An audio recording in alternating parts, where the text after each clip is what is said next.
here because I made a mistake of telling Kaylee that I retired.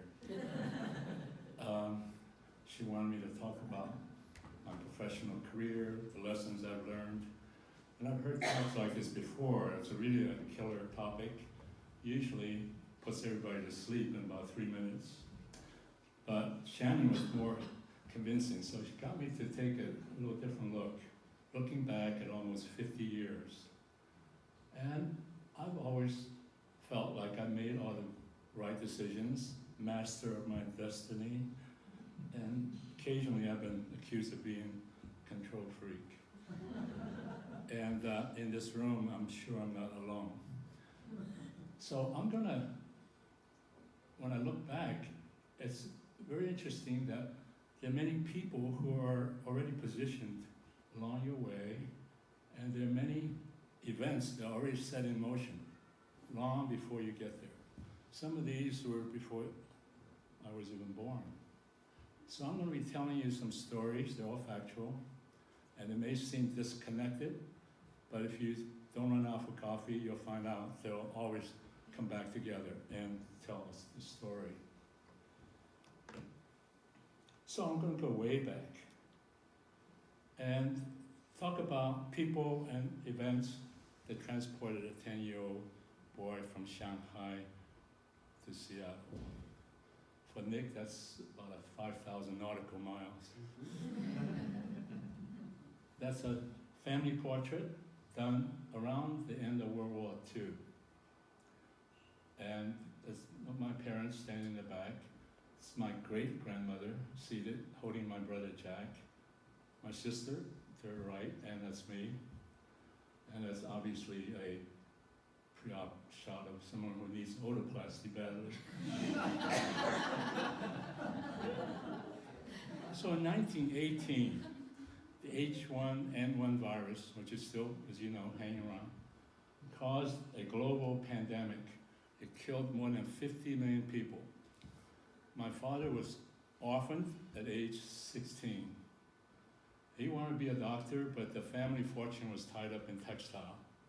And so his guardian, an aunt with large Western influence, insisted that he get formally educated in the United States. So she brought him here, and he went to NC State, North Carolina, and then did some graduate work in Lowell Tech in Massachusetts. Now, when he went back with all this great new technology, he found that it was not really applicable. But he made a lot of contacts during college and managed to make some connections. He managed to acquire the franchise for Sherwin-Williams paint for Shanghai. Went into contracting, and he will eventually paint Chiang Kai-shek's residence. Those of you, I see a lot of young faces. Chiang Kai-shek was the second president of China. In 1927, Duke University was founded by generous donation of a rich tobacco farmer named Washington Duke. He donated approximately $50 million, this is in the 1920s, to change the name of Trinity College to Duke University. 5 years later, Duke Medical School opened and had Wilbur C. Davidson as its first dean. Wilberson was 35 years old, and he was a pediatrician at Johns Hopkins Medical School and also assistant dean of the medical school. He proceeded to recruit and staff all of the basic science and most of the clinical science departments with Johns Hopkins medical staff. 1943, and probably a few years before that, there's the beginning of a communist revolution based mainly on the discrepancy of the rich and the poor. That sound familiar? And it was highly successful, very few real fights, mostly by propaganda. In the post-World War II, there was a lot of high hopes for recovery in China, and my dad was asked by the Sherwin-Williams Company to come to the United States to update. He didn't really like the idea of Mao, and thought that this might be a good time to take out visas and take the family on a vacation. Shanghai was under siege. Chiang Kai-shek moved his government to Taiwan. And there was one last commercial flight out of Shanghai, and my dad somehow managed to get 6 tickets. But for reasons I never found out, he turned those back. He thought that might be too late. And somehow he managed to evacuate the family on 2 separate military planes. Often thought about painting Chiang Kai-shek's house. As a big aside, that commercial airline did take off a few days later, but crashed on the way to Taiwan with no survivors.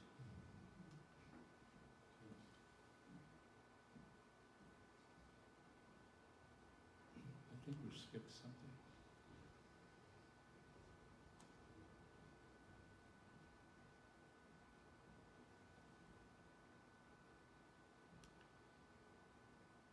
Well, I apologize for the slides being on. So, if that gets stuck. The next slide is the one that's supposed to be. No. There. I think they're. Oh, yeah. Might have to go back after this one. Okay, thanks. So after waiting almost 3 years for visas through Taiwan and later Hong Kong, we managed to get out and landed in San Francisco, then over a cross-country train ride, ended up in New York City, Christmas Eve of 1950. So I went to public schools, but because of financial reasons, we moved to a small town called South Plainfield in central New Jersey. It didn't even have a high school, so we went to North Plainfield High School. I was all hot to become an aerospace engineer and build rocket ships. But by the time I got to my junior year, 2 science teachers, Marvin Blaustein and George Barkley, saw something else and got me interested in the biological sciences. So by then I got really interested in medicine. And one of the things that was very popular in those days were science fairs. And I succeeded in putting up 2 projects, one in my junior year, one in my senior year. And significantly, in my senior year, I won first prize. And the judge at the science fair was W. Brewster Snow, who was head of engineering nearby Rutgers University. But shortly before that, he was in charge of civil engineering at Duke University. In those days, Johns Hopkins was the big name in medicine, and I had worked and saved up a lot of money and I was accepted there and was ready to go there in the fall. 2 weeks after the science fair, I get a letter from the admissions committee from Duke, and I have to confess, I'd never heard of Duke up to that point, offering me a 4-year scholarship. That perhaps was followed by one of the first major disagreements I had with my dad. He, of course, was arguing for the sure thing. So he won. And I spent nearly 8 years at Duke, Durham, North Carolina, and then started Duke Medical School. And at this point, I should be telling you about what a great medical school Duke is, but for the purpose of this discussion, I have to tell you about the Friday night poker games. So, from day one, 8 of us, that's an ideal number for Texas Hold'em, we formed a poker club. So every Friday after class is over, we would gather at the residence dorm they're never there. So we would play poker all night and usually quit Saturday morning. But once a month, 2 or 3 guys would drop out and say they have to go to the Army Reserve meeting. But that didn't take very long to find a solution. We moved the poker game to the Army base once a month. The problem is the sergeant at the gate made us sign in before he would let us into the Army base. In 1962, the state of Massachusetts authorized the building of a new medical school. It was to be located in Worcester, Massachusetts, 40 miles west of Boston. Totally opposed by every medical school existing in Boston and the medical community in general. In 1963, I think everybody knows who Alfred Blaylock is, right? In case you don't, he is a famous surgeon at Johns Hopkins. He went through their system, but actually failed to get a staff position. So he went to Vanderbilt, where he did most of his landmark research on shock and on cardiopulmonary circulation. But later on, he was appointed chief surgeon at Johns Hopkins University and the medical school. Well, he's about to retire, and there were 2 heirs apparent sitting, waiting to compete for that spot. But the search committee had a different idea. So instead, they selected George Zeideman, who was at Michigan at the time. He went to the medical school at Johns Hopkins, but did his general surgery at the MGH in Boston. So now with that position filled, the 2 guys had to go somewhere. The man on your lower right is David Sabiston, a native of North Carolina, and went back to Duke. Henry Bonson, on your lower left, went to Pittsburgh. Now along the way, I'm sure most of you have been given warning about not to complicate your medical school and your residency career. Don't get married during medical school. Well, I wasn't listening very carefully. So I got married in my 4th year of medical school to my pediatric intern. And but when we got to the matching time, I ended up at Duke and she in Boston. Obviously, that's not a very good solution, so I headed to Boston looking for a residency. For the residents, those days, they were separate. And there were 2 separate residencies. I think Nick and I are the only people around who have 2 boards.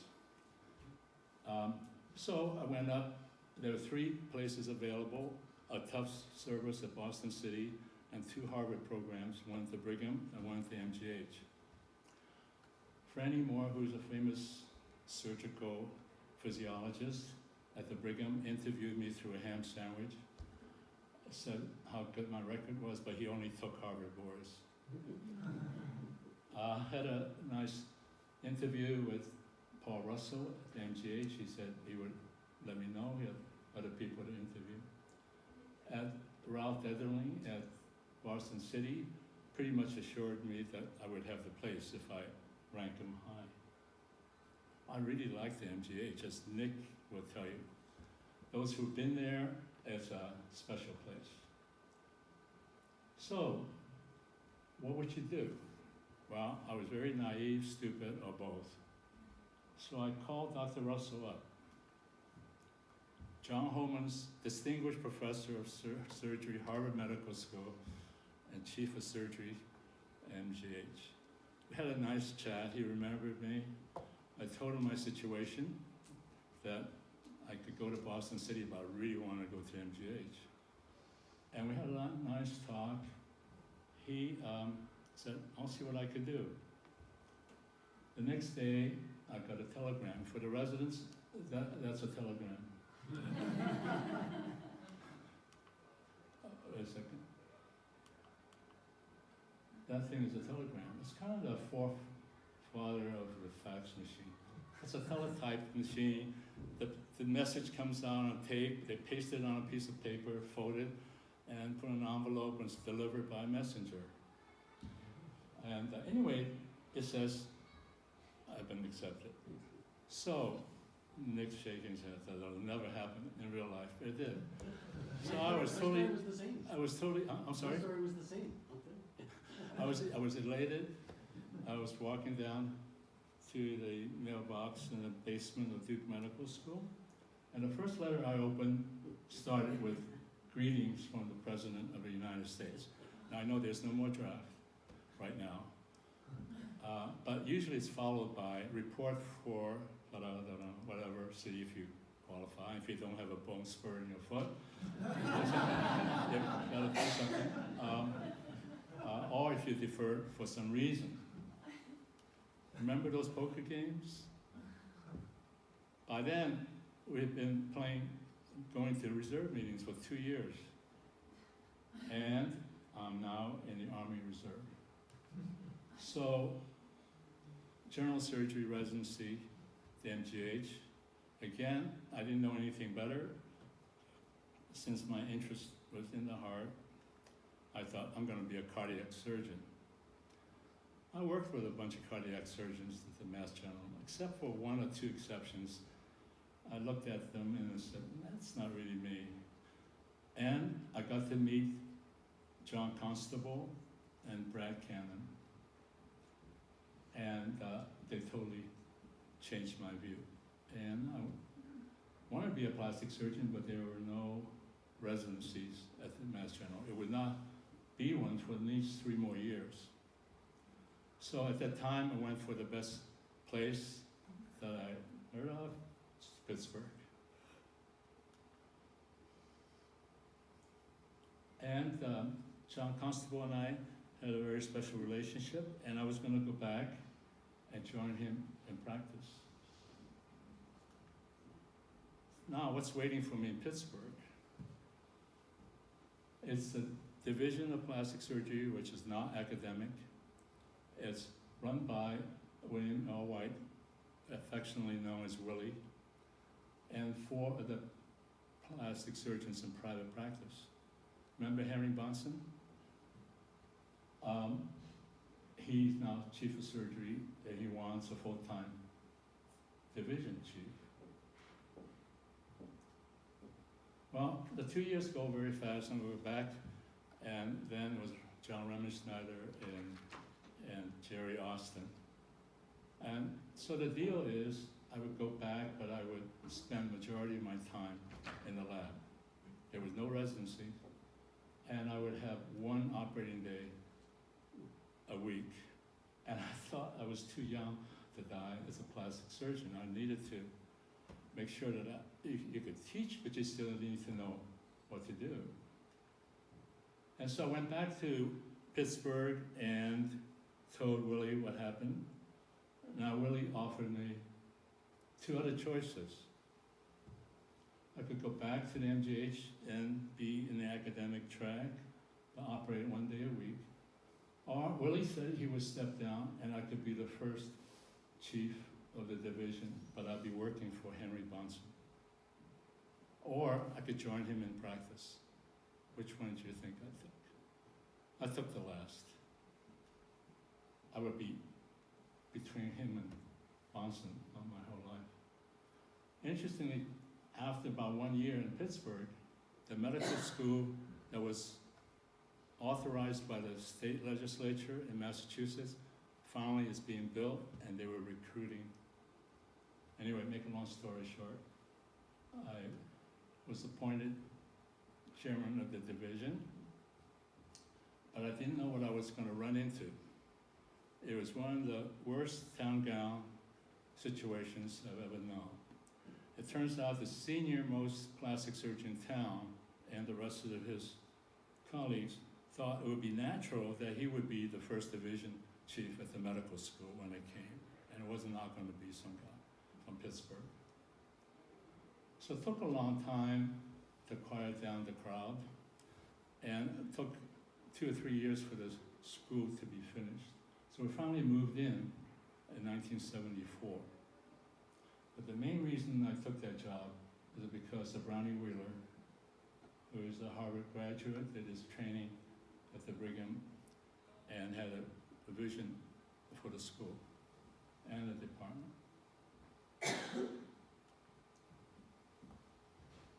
75, 76, Willie finally did retire, and the search committee, headed by Henry Bonson, came to Worcester.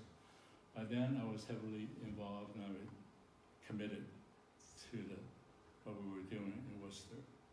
So I took my name off the list. There's no time to tell you what happened in between, but I moved to Seattle in 1982 and ran into Lauren Ongroff, who was reminiscent of what I was doing about 5 years ago, before that. Why did you leave Worcester? Why did you leave Worcester? It'll take another half hour. So, in the 7 or 8 years I was there, the main reason I took this job was because I wanted a department the way I wanted it, without the infighting. So I have a residency approved. I had a combined ortho hand service, a combined ENT head and neck service. And there was no microsurgery, by the way. We had to teach ourselves how to do microsurgery. And a wound healing study, a tissue culture laboratory. We got 2 books published. And we're heavily into intravascular coagulation research. And we had a division PhD, which did most of the work, and started a burn unit in the University Hospital. And we reorganized the Central Massachusetts CLEF team. So it was an experience that I wouldn't pass up again. The lower picture is what the grounds looked like before the medical school came. And some of the buildings are the way it is now. What I missed in Renton when I first came was, first of all, residents and medical students. I missed the research, and there was no microsurgery being done in Renton at the time. And the CLEF team was at the U. So the first few years were kind of tough. But luckily, the UW program got approved in 1988, and because of the way it was then, and the case loads and so forth, the Renton Clinic was part of the residency rotation. So that was a saving grace. All the residents since day one have rotated through Renton. And I talked to Dave Barker, he's a guy on the lower right, can't do microsurgery by yourself. So we're doing some replans and free flaps until the service at Harborview picked up, and we quit doing that. So I gotta leave you a few lessons learned. It's easier to go from academics to private practice and vice versa. I guess that's kind of obvious. I've never allowed cosmetic surgery to exceed 25% of my practice. I think most books are probably not worth the effort, having done 2. It's really embarrassing that when your book comes out, somebody's going to ask you, well, what happened to the lithysmus flap? And so,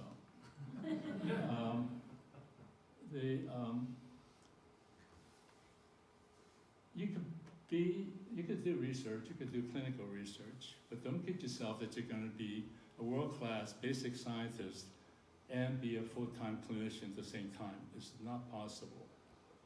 Woody White used to say, it takes 24 hours to be a good basic scientist, and it takes 24 hours to be a good clinician. So the best basic science clinician could be is a half-ass researcher and a half-ass surgeon.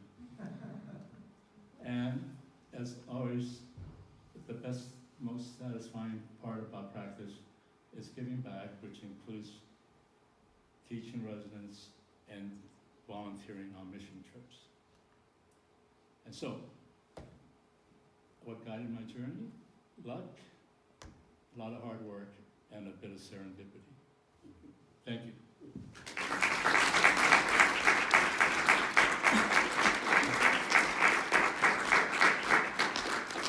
Any other question other than why I left Worcester? So I just wanted to point out to all the residents in the room, we have 24 residents now, which is a lot bigger than we started with one. Yeah. We would not have a residency program at the UW were it not for you. Thank Because you. you were the academic linchpin in the Renton group that allowed Lauren to make this part of our academic residency. We had one faculty member at the UW, and then the 5 of you, and you made our residency. So Thank you. thank you. Thank you. You're very kind.